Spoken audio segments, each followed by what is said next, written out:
कवितेचं शीर्षक आहे फार्स. इंग्लिशमध्ये शीर्षक आहे कविता मराठी फार्स.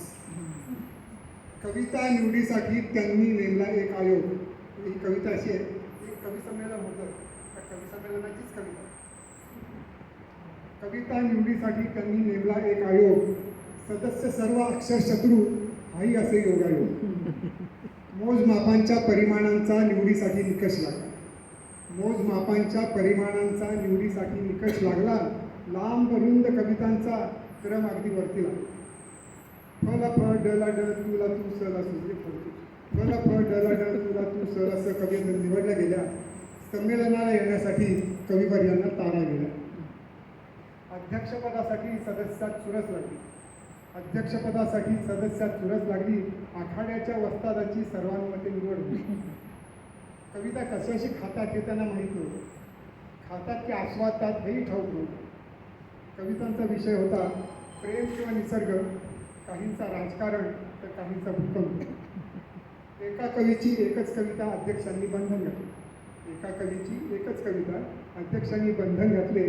संमेलनाचा नियम ऐकून काही कवी हिरमुसले झाले.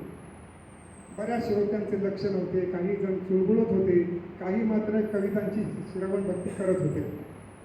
वास्तववादी कवितांना दाद नाही मिळाली. वास्तववादी कवितांना दाद नाही मिळाली. स्वप्नाळू कवितांनी सर्वात पुढे बाजी मारली.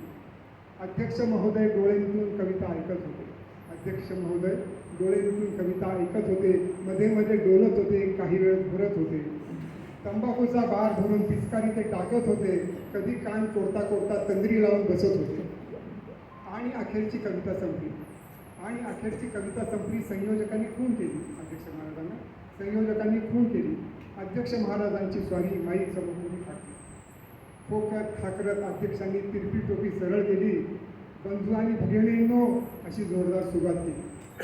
नंतर काय बोलावे अध्यक्षाला सुधरेना.